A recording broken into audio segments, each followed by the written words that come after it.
आइए ललन टॉप अड्डे में मुलाकात करिए हमसे और सितारों के संग करिए सत्संग आमने सामने। 18, 19 और 20 नवंबर मेजर ध्यानचंद नेशनल स्टेडियम नई दिल्ली। रजिस्ट्रेशन फ्री है ललन टॉप ऐप पर।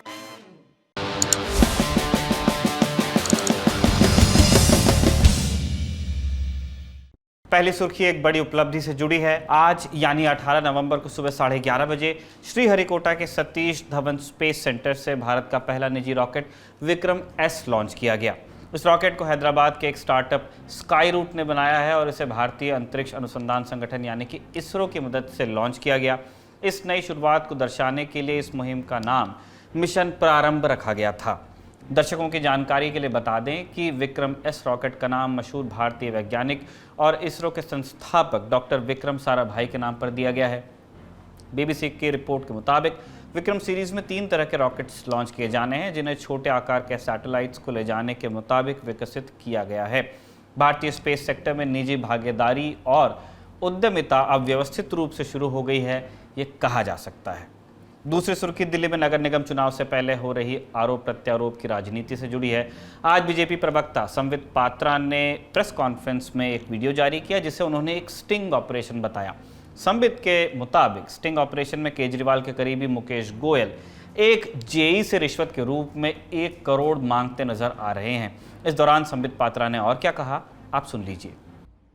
दिवाली के समय यह जो नेता है वो कहते हैं दिवाली है, बड़े बड़े लोगों को हमें गिफ्ट देना है, गिफ्ट।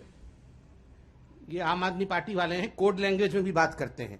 ये पुरानी पिक्चर में देखते थे ना, विलियन सब कोड लैंग्वेज में बात करते थे। कोड लैंग्वेज है इनकी। वो बोल रहे हैं गिफ्ट देना है, 100-150 नेताओं को गिफ्ट देना है। मैं कहां से इतना बड़ा गिफ्ट दूंगा? ये गिफ्ट आपको देना होगा मुझे। कितना दोगे? तो बेचारा अफसर जो है बोलता है मेरे पास तो कुछ नहीं है, मैं क्या, जैसे होता है, मतलब ये फिल्मी कहानी। छोड़ दो मुझे, बख्श दो मुझे, मेरे पास। कैसे बख्श दूं तुम्हें मैं? कैसे बख्श दूं? देना ही पड़ेगा। और कोई 20, 25 या 50 लाख नहीं। ये 20, 25 और 50 लाख का स्टैंडर्ड नहीं है आम आदमी पार्टी का।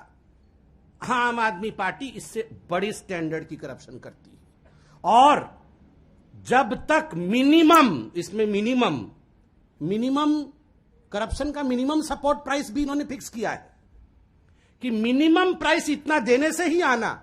आज तक की रिपोर्ट के मुताबिक भाजपा के निशाने पर आए केजरीवाल की पार्टी के नेता मुकेश गोयल इस बार दिल्ली नगर निगम चुनाव में वार्ड नंबर 15 से चुनाव लड़ रहे हैं।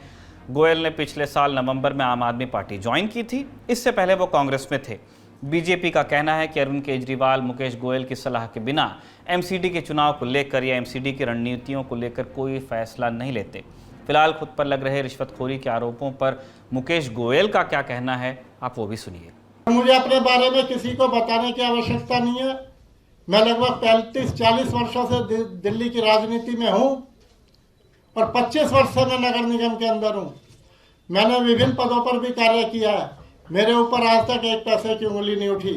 लेकिन भारतीय जनता पार्टी के लोगों को आज चुनाव के अंदर अपनी हार दिखाई दे रही है। दिल्ली के अंदर केजरीवाल जी की सरकार बन रही है और वो इस तरह के आरोप प्रत्यारोप लगाते रहेंगे और इस तरह से हम लोगों की छवि खराब करने का प्रयास करेंगे।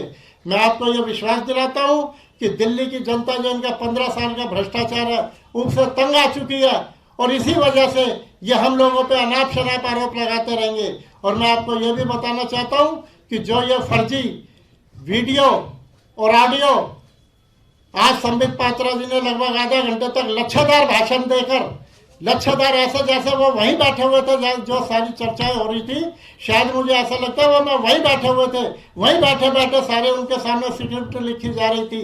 तो ऐसी बात यदि भारतीय जनता पार्टी इस मामले में आपको पता है कि हर बार करती रहती है। मुकेश गोयल ने भाजपा की ओर से जारी किए गए वीडियो को फर्जी बता दिया और उनका कहना यह भी है कि वो संबित पात्रा के खिलाफ मानहानि का केस करेंगे। तीसरी सुर्खी राहुल गांधी और उनकी सुरक्षा से जुड़ी है, क्योंकि आज उन्हें जान से मारने की धमकी दी गई।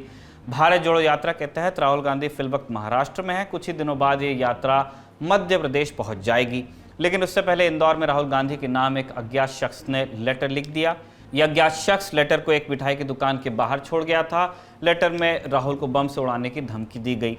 कई आपत्तिजनक शब्दों का भी इस्तेमाल है। साथ ही पूर्व मुख्यमंत्री कमलनाथ को भी जान से मारने की धमकी दी गई है। इसमें लिखा है 1984 के दंगों में सिखों का कत्लेआम किया गया, पार्टी ने इसके खिलाफ आवाज़ नहीं उठाई। नवंबर के आखिर में इंदौर में जगह जगह विस्फोट होंगे, बम विस्फोटों से पूरा शहर दहल उठेगा। बहुत जल्दी राहुल की भारत जोड़ो यात्रा के बीच कमलनाथ को भी गोली मार दी जाएगी, राहुल को भी राजीव गांधी के पास भेज दिया जाएगा। इस तरह की भाषा का इस्तेमाल है। इंदौर पुलिस के मुताबिक आसपास लगे सीसीटीवी कैमरों की फुटेज निकाली जा रही है, एनालाइज किया जा रहा है और लेटर रखकर जाने वाले की तलाश चल रही है। राहुल को मिली जान से मारने की धमकी पर कांग्रेस का क्या कहना है, आप वो सुनिए। राहुल गांधी जी की सिक्योरिटी के बारे में हर एक भारत यात्री को चिंता है, हर एक कांग्रेस कार्यकर्ता को चिंता है। उनके परिवार में उनकी दादी और उनके पिताजी शहीद हुए हैं और हमेशा रोज उनकी सिक्योरिटी पर चिंता हमें है। और कभी कभी यात्रा में भी जो सिक्योरिटी की पाबंदी है, कभी कभी प्रयास करते हैं राहुल जी, इतनी उत्साह के साथ वो लोगों के साथ मिलना चाहते हैं, फोटो खिंचाना चाहते हैं, लोगों के बीच में चला जाना चाहते हैं। और कभी कभी हमारे जो सिक्योरिटी फोर्सेस हैं वो भी घबरा जाते हैं। तो ये वास्तविक है, पर मैं कहना चाहता हूं कि हमारे लिए राहुल जी की सिक्योरिटी में हम कोई समझौता नहीं कर सकते। बताया जा रहा है कि 24 नवंबर के आसपास राहुल गांधी इंदौर के खालसा स्टेडियम में रुकेंगे। पुलिस का कहना है कि इसे लेकर प्रशासन ने पूरी तैयारी की है, सुरक्षा के सभी इंतजाम भी हैं और यह हरकत शरारती तत्वों की है। चौथी सुर्खी आतंकवाद के मुद्दे पर प्रधानमंत्री मोदी और गृह मंत्री अमित शाह के दिए बयान से जुड़ी है।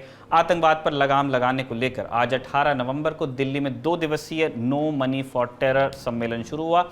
इसमें 75 देशों के प्रतिनिधि और अंतर्राष्ट्रीय संस्थाओं के प्रतिनिधि हिस्सा ले रहे हैं। आज सम्मेलन के उद्घाटन के बाद प्रधानमंत्री का संबोधन भी हुआ, जिसमें उन्होंने आतंकवाद को मानवता के लिए सबसे बड़ी समस्या बताया। प्रधानमंत्री ने और क्या कहा वो हम आपको बता देते हैं। आतंकवादी संगठनों को कई स्रोतों से पैसा मिलता है।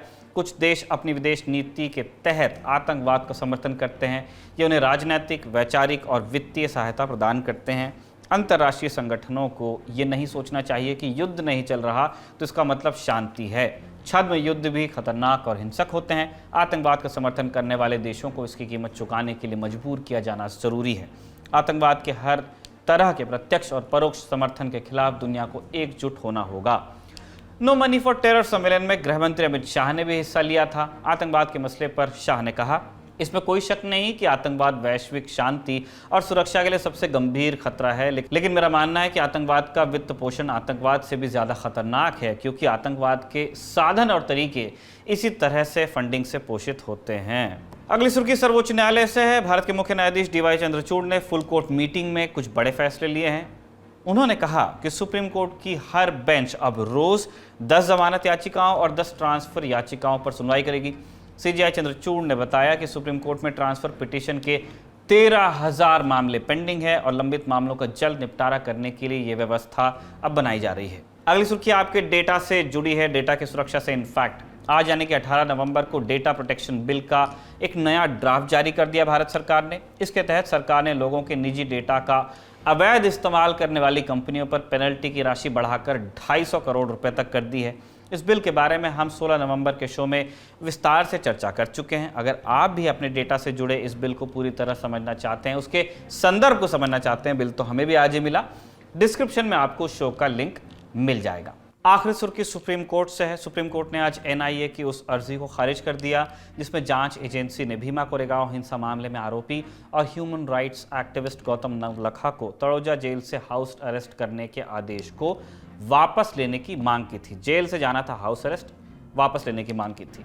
बीते 10 नवंबर को सुप्रीम कोर्ट ने नवलखा की मेडिकल कंडीशन को देखते हुए 48 घंटे के भीतर जेल से हाउस अरेस्ट में शिफ्ट करने का आदेश दिया था। यह आदेश अंतरिम था, यानी कि महीने भर बाद इसका रिव्यू होना था, जिसके बाद इस पर आगे फैसला किया जाता। कोर्ट के इस आदेश को वापस लेने के लिए NIA ने अर्जी लगाई, जिस पर आज जस्टिस KM जोसेफ और जस्टिस ऋषिकेश रॉय की बेंच ने सुनवाई की। लाइव लॉ की खबर के मुताबिक सुनवाई के दौरान NIA की आपत्तियों पर मौखिक टिप्पणियां करते हुए बेंच ने कहा, राज्य की सारी शक्तियों के बावजूद आप एक 70 साल के बीमार व्यक्ति जो घर में बंद है उस पर नजर नहीं रख पा रहे, तो आप अपनी कमजोरी के बारे में भी सोचिए। एनआईए की ओर से दी गई एक आपत्ति थी कि हाउस अरेस्ट के लिए चुनी गई जगह कम्युनिस्ट पार्टी की लाइब्रेरी है। इस पर टिप्पणी करते हुए कोर्ट ने पूछा, कम्युनिस्ट पार्टी भारत की एक मान्यता प्राप्त पार्टी है, इसमें आपत्ति क्या है? हमें आपकी बात समझ नहीं आ रही। एनआईए की ओर से जवाब देते हुए सॉलिसिटर जनरल तुषार मेहता ने तब कहा, अगर अदालत के लिए यह चिंता का विषय नहीं तो मुझे इस पर कुछ नहीं कहना। इस पर जस्टिस जोसेफ ने कहा, निश्चित रूप से चिंता की बात नहीं है। जस्टिस जोसेफ ने आगे पूछा, क्या यह इसलिए है क्योंकि लाइब्रेरी एक राजनीतिक दल से संबंधित है जिस पर आपको आपत्ति है? इस पर एसजी ने कहा, मेरी आपत्ति यह नहीं है कि यह XYZ से संबंधित है, मेरी आपत्ति यह है कि यह भ्रामक बयानों की एक श्रृंखला है जिस पर भरोसा नहीं किया जा सकता। पहले यह बात हुई थी कि वो किसी से मिलेंगे नहीं, लेकिन फिर उन्होंने ऐसी जगह चुनी जहां लोगों से मिलना जुलना आसान है। ये कहा गया था कि वहां एग्जिट पर CCTV होगा और ये एक छोटा सा कमरा होगा। हमें लगा था कि ये एक एग्जिट वाला कोई फ्लैट होगा, लेकिन ऐसा नहीं हुआ। Additional solicitor general SV Raju ने कहा, कमरों में लगाए गए ग्रिल्स को तोड़ा जा सकता है। इसके अलावा वहां टेरेस पर कराटे की क्लास चलती है और वो एक ऐसी जगह है जहां लोग लगातार आते जाते रहते हैं। यहां मीटिंग करना बहुत आसान होगा। नवलखा की ओर से सीनियर वकील नित्या रामकृष्णन ने कहा कि ये पहले ही कोर्ट को बता दिया गया था कि लोकेशन लाइब्रेरी के ऊपर का हॉल होगा जहां एक किचन और बाथरूम है। दोनों एग्जिट्स पर CCTV लगा दिया गया है। कम्युनिस्ट पार्टी के बारे में पूछे जाने पर नित्या रामकृष्णन ने कहा, बेसिक पॉलिटिकल समझ रखने वाला हर व्यक्ति जानता है कि कम्युनिस्ट पार्टी ऑफ इंडिया माओवादियों से अलग है। कम्युनिस्ट पार्टी खुद माओवादियों की निंदा करती है, ये वकील ने कहा। जिसके बाद कोर्ट ने एनआईए की अर्जी को खारिज करते हुए हाउस अरेस्ट के लिए कुछ अतिरिक्त शर्तों को भी जोड़ा, जैसे एग्जिट की ओर जाने वाले रसोई के दरवाजे को सील करना और हॉल की खिड़कियों में लगे ग्रिल्स को बंद करना। कोर्ट ने कहा कि गौतम नवलखा को 24 घंटे के भीतर जेल से हाउस अरेस्ट में अब शिफ्ट किया जाए। भीमा कोरेगांव हिंसा से जुड़े मामले में एक और अपडेट है। बंबई उच्च न्यायालय ने IIT के पूर्व प्रोफेसर आनंद तेलतुंबड़े को जमानत दे दी है। तेलतुंबड़े UAPA के तहत लगाए गए आरोपों की वजह से जेल में बंद थे। 73 वर्षीय तेलतुंबड़े को एनआईए ने 14 अप्रैल 2020 को गिरफ्तार किया था। बंबई उच्च न्यायालय ने एनआईए को सुप्रीम कोर्ट में अपील के लिए 1 हफ्ते का समय दे दिया है। तब तक तेलतुंबड़े जेल से रिहा नहीं किए जाएंगे। सवाल जो बेहतर बनाते हैं दुनिया को, तोड़ते हैं बंधे बंधाए फर्मों को। सवालों से बनती है सुधार की गुंजाइश और तय होती हैं जिम्मेदारियां। ना तो मीटर है ना अनुप्रास की छटा है। यही सवाल आपके भी काम आते हैं जब आप लल्लन टॉप पर क्विज खेल जीतते हैं नाम। लेकिन इस बार कोई स्क्रीन नहीं, कोई ऐप नहीं, कोई शर्त नहीं, सिर्फ होंगे आप और हम। लल्लन टॉप अड्डे पर आमने सामने खेली जाएगी क्विज बैरिटोन। मौके पर दीजिए जवाब और मौके पर जीतिए नाम। 18, 19 और 20 नवंबर को लल्लन टॉप अड्डे में पहुंचना है मेजर ध्यानचंद नेशनल स्टेडियम, नई दिल्ली। बाकी जानकारी ऐप पर।